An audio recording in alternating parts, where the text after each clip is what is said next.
이란은 걸프 국가들을 때렸던 이유가 이제는 이해가 가요. 너희들의 운명도 우리와 같이 묶여 있어라고 얘기했던 거고 걸프 국가들도 그걸 정확하게 이제 이해한 것 같아요. 석유 시추 전문가가 이런 말씀을 하시더라고요. 3, 4주 만에 전쟁을 끝난다는 게 전쟁 무기 소진으로만 보면 안 됩니다. 그 사우디아라비아나 걸프 국가들이 석유 비축을 하고 있잖아요. 그 비축할 수 있는 게 약 한 3주 내지 맥시멈 4주래요.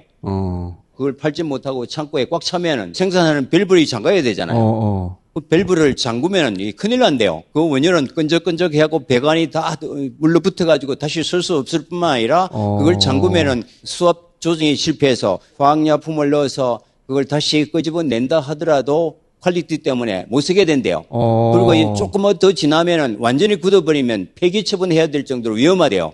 그래서 이제 3, 4주라는 걸 계속 얘기를 했는데 4주면은 3월 말 지나잖아요. 이후까지 전쟁이 계속된다면 이제 산유국도 자기의 이제 생존이 위협받는 거예요. 중국이 지금까지 사실 미국에 비해서 가장 부족했던 것이 소위 소프트 파워였어요.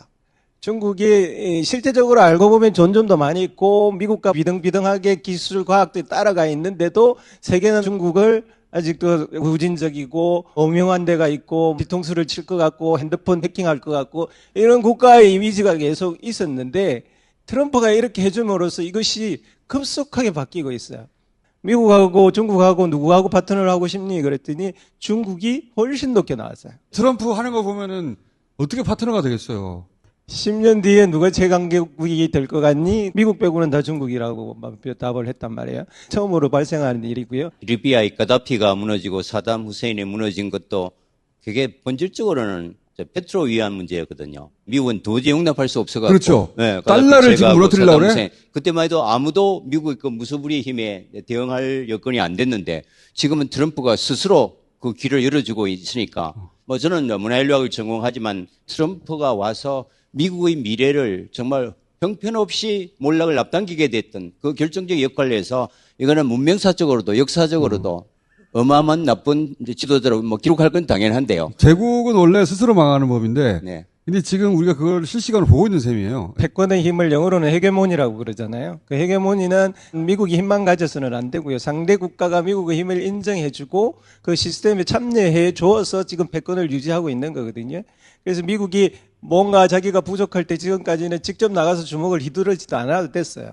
유엔이나 뭐 WTO나 IBRD나 IMF나 뭐 이런 다양한 기구들을 통해서 간접적으로 통치를 해왔는데 지금 미국은 유엔도 스스로 무너뜨려 버렸죠. WTO도 자기 발로 차버렸어요.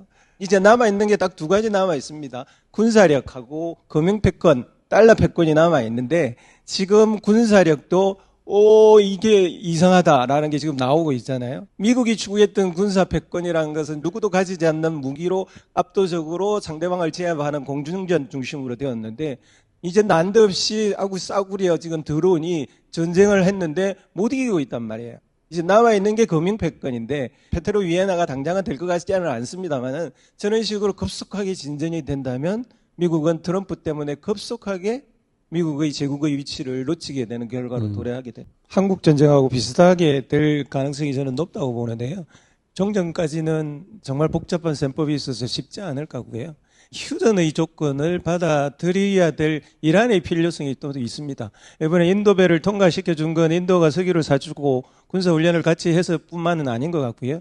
이란한테 필요한 의학 용품들을 실은 배하고 교환을 했다라는 설이 있어요. 그러니까 의료기구나 의학용품들이 필요한 거고 또 생필품도 들어와야 되고요. 이란으로서도 어떤 일정한 시간이 필요한 시점이 지금 점점 다가오고 있는 거여서 이란이 제재를 일부 풀어준다든지 그런 식의 제한 조건들을 걸어서 휴전을 하는 것이 당장의 방식이 결국 종전이 되려고 한다면 우리가 침략을 받지 않을 것을 보장하라라고 했잖아요. 그건 결국은 적어도 북한과 같은 핵 수준으로 가는 것이 아마도 이란의 궁극적인 목표. 미국은 사실 석유가 완전히 작업됩니다. 미국이 그렇게 석유가 많이 나는데 이렇게 일시적으로 유가가 급등을 하느냐. 미국이 왜 그러냐면 미국은 대형 정유사들의 가격을 국가가 컨트롤을 못해요. 지금 정유사들은 유가가 올라가는 것이 나쁜 게 아니거든요. 유가가 올라가면 그들은 돈을 더 벌 수 있기 때문에 좋단 말입니다.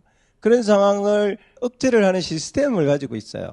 예를 들면 기름값이 올라가면 세금도 동시에 올라가는 방식을 취한다든지 미국은 그런 장치가 없습니다.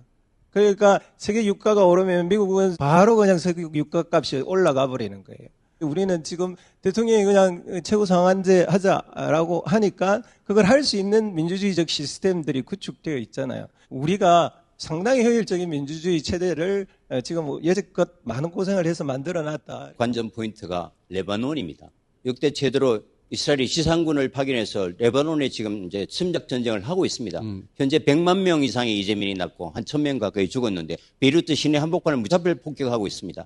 이게 1982년에 이스라엘이 지상군을 파견해서 18년 전쟁했습니다. 이란 전쟁에서 세계 이목이 거기 집중되어 있는 사이에 지상군을 파견해서 대도심을 폭격하는 것은 보통 같으면 세계 여론의 빗발치는 비판을 받을 텐데 이란 때문에 잠잠해진 겁니다.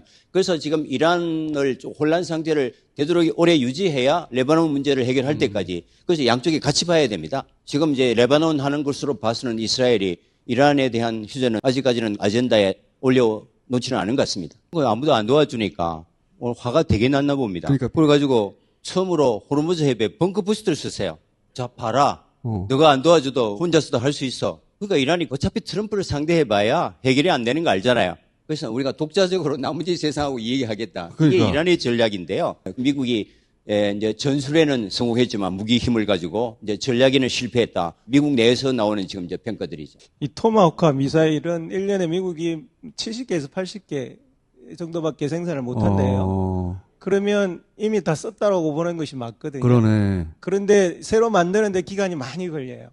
그런데다가 히토류가 지금 한 달 반쯤 남았을 거예요. 그러면 이 전쟁에 있어서 소모전은 이스라엘과 미국이 패배하는 것으로 가고 있는 거란 말이에요. 그러니까 이 전쟁을 트럼프로서는 빨리 끝내지 않으면 안 되는데 이제 승리선언도 지금으로서는 할 방법도 별로 없는 거예요. 승리선언 노망 같은 느낌? 트럼프가 미중 한 달 연기한다고 했는데 중국은 어떻게 받아들입니까? 중국은 그러든지 이런 느낌입니다. 왜냐하면 사실 지금 이 전황이 중국한테는 나쁠 게 별로 없어요.